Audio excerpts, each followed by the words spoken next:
बिस्मिल्लाहिर्रहमानिर्रहीम। अस्सलाम वालेकुम स्टूडेंट्स। लास्ट लेक्चर में हमने पोर्ट्स को डिस्कस किया था। हमने 3 basic port, serial port, parallel port और यूनिवर्सल सीरियल बस पोर्ट को भी डिस्कस किया था। आज हम कुछ और पोर्ट्स को डिस्कस करेंगे आज के इस लेक्चर में। सबसे पहले हम बात करते हैं थंडरबोल्ट पोर्ट की बारे में। थंडरबोल्ट पोर्ट आपके सिस्टम्स पे, आपके लैपटॉप्स पे मौजूद होता है और इसके ऊपर ये इस किस्म का एक साइन भी होता है जिससे आइडेंटिफाई हो सकता है कि ये एक थंडरबोल्ट पोर्ट है। इसे इंटेल ने डेवलप किया था। ये हमारे पास फास्ट स्पीड में ट्रांसमिशन कर सकता है, यानी फास्ट स्पीड में डाटा ट्रांसमिट करने के लिए हम थंडरबोल्ट पोर्ट को यूज़ करते हैं। मोस्टली ये लैपटॉप्स और अल्ट्रा बुक्स वगैरह, यानी लैपटॉप्स वगैरह, नोटबुक्स, कंप्यूटर वगैरह में ही यूज़ होता है। ये 6 तक, यानी जैसे हमने यूनिवर्सल सीरियल बस में पढ़ा था ना कि वो 127 डिवाइसेस तक को कनेक्ट कर सकता है। ये अप टू 6 डिफरेंट डिवाइसेस को कनेक्ट कर सकता है एक single Thunderbolt port. Apple first company थी जिसने इसे सपोर्ट किया था, यानी जिसने अपने कंप्यूटर्स में इसे यूज़ किया था, अपने लैपटॉप्स वगैरह में इसे यूज़ किया था। इसका अगर ट्रांसफ़र रेट अगर हम देखें तो इसका ट्रांसफ़र रेट है 10 गीगाबिट पर सेकंड, जो कि डेफिनेटली बहुत ही ज़्यादा है। ठीक है, हमने देखा जो हमारे पास ट्रांसमिशन होती है ना, सबसे कम होता है बिट, फिर होता है बाइट, फिर होता है किलोबाइट, फिर होता है मेगाबाइट और फिर होता है गीगाबाइट। आपने देखा इससे पहले वाले हमारे पास किलोबाइट मेगाबाइट में काम कर रहे थे, लेकिन ये एट अ टाइम 10 Gbps यानी 10 गीगाबिट पर सेकंड को ट्रांसफ़र करने की कैपेबिलिटी रखता है। इसके बाद बात करेंगे HDMI पोर्ट की। HDMI पोर्ट हमने पहले भी डिस्कस किया है। हमने वीडियो कार्ड में देखा था कि हमारे पास HDMI पोर्ट होता है जिसके साथ हम HDMI high definition multimedia interface है जो जिसे हम डिजिटल पोर्ट भी कहते हैं, क्योंकि ये डिजिटल सिग्नल्स को क्या करता है, सपोर्ट करता है। डिजिटल सिग्नल्स को ये मूव करवाता है। इसमें हम ऑडियो और वीडियो सिग्नल्स दोनों ही यूज़ कर सकते हैं। It is standard connections for high definition TVs, video game consoles and other media devices. अगर आपको याद हो, HDMI पोर्ट हम पहले डिस्कस कर चुके हैं जब हमने वीडियो कार्ड के पोर्ट्स को डिस्कस किया था। हमने वहीं पे इस पोर्ट को, HDMI पोर्ट को, वहाँ पे भी हमने डिस्कस किया था। मैंने आपको बताया था कि मॉनिटर्स वगैरह या ऐसी डिवाइसेस जिसमें आपको वीडियो की ज़रूरत पड़ती है तो और आपको हाई डेफिनेशन इमेजेस की ज़रूरत पड़ती है तो आप HDMI पोर्ट के थ्रू उससे कनेक्ट कर सकते हैं। इसके बाद नेक्स्ट है फायरवॉल पोर्ट। फायरवॉल पोर्ट आपकी सिस्टम्स में इस तरह से ये हमारे पास पोर्ट होता है। इसे हम IEEE 1394 पोर्ट भी कहते हैं। एप्पल ने इसे रिलीज़ किया था। ये भी हमारे पास हॉट स्वैपिंग को सपोर्ट करता है। हॉट स्वैपिंग हमने लास्ट लेक्चर में भी देखा था। हॉट स्वैपिंग क्या है कि आपका सिस्टम ऑन स्टेट में ही हो और आप उसके साथ डिवाइसेस को कनेक्ट या डिस्कनेक्ट कर सकते हैं। ये अप टू 63 डिवाइसेस एक पोर्ट के साथ कनेक्ट कर सकता है। फायरवॉल पोर्ट के साथ आप 63 डिवाइसेस तक को कनेक्ट कर सकते हैं।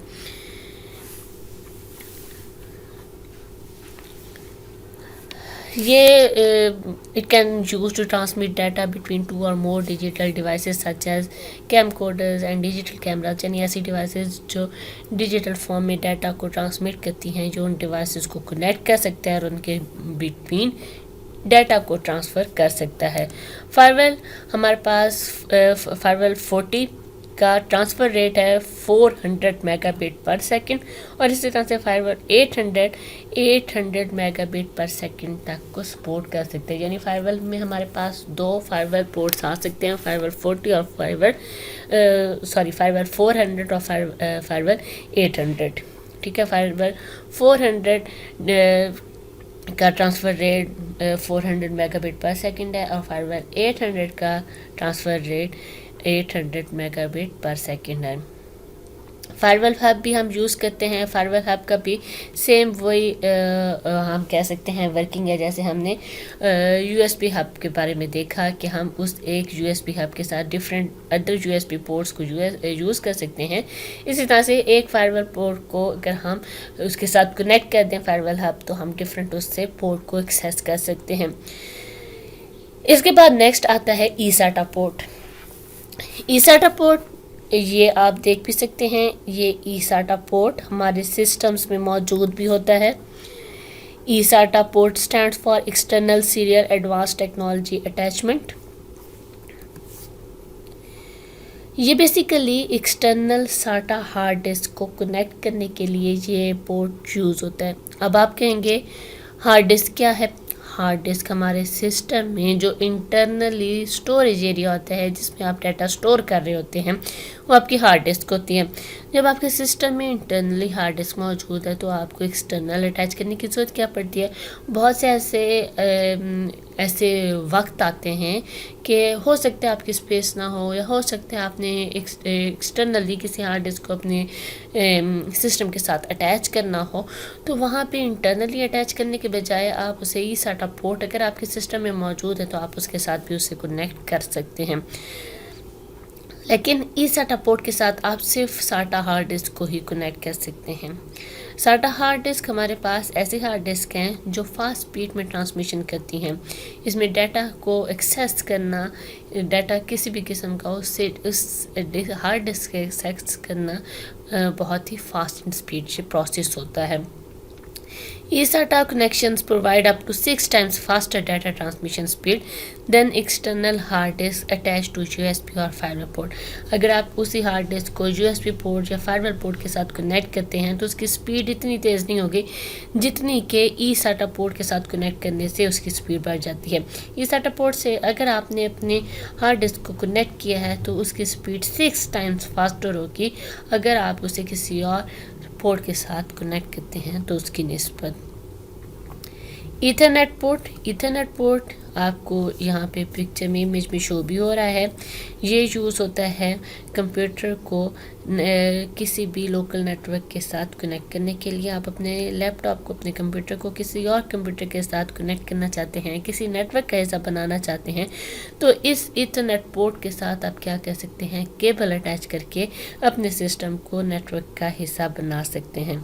इसका transfer rate 10 megabit per second होता है। फास्ट ईथरनेट का अगर हम बात करें तो इसकी transfer rate 100 megabit per second तक भी जा सकती है। Gigabit internet provide higher speed of transmission with 1 gigabit per second. यानी हमारे पास इंटरनेट की भी डिफरेंट हम कह सकते हैं ट्रांसमिशन रेट्स हैं। मिनिमम हम 10 मेगाबिट पर सेकेंड भी कह सकते हैं हमारे पास। इसी तरह से ये गीगाबिट इंटरनेट में हम 1 गीगाबिट पर सेकेंड तक के डाटा को भी ट्रांसफ़र कर सकते हैं। इसके बाद बात करेंगे हम ऑडियो पोर्ट के बारे में। ऑडियो पोर्ट हमारे पास बेसिकली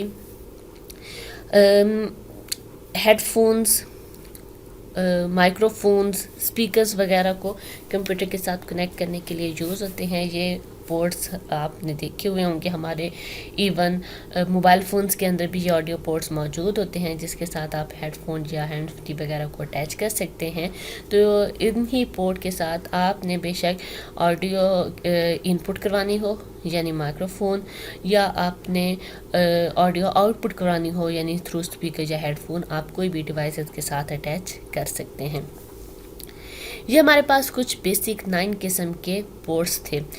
इन पोर्ट्स में हमने serial port, parallel port, USB port, Thunderbolt port, HDMI port, इसके अलावा ईथरनेट पोर्ट, हमने ऑडियो पोर्ट, इन पोर्ट्स को यहाँ पे हमने डिस्कस किया है। इन पोर्ट्स के अलावा भी कुछ अदर पोर्ट्स मौजूद होते हैं जिन्हें हम नेक्स्ट लेक्चर में इंशाल्लाह डिस्कस करेंगे। आपको आज के लेक्चर में कोई भी कन्फ्यूजन हो तो आप पूछ सकते हैं। अल्लाह।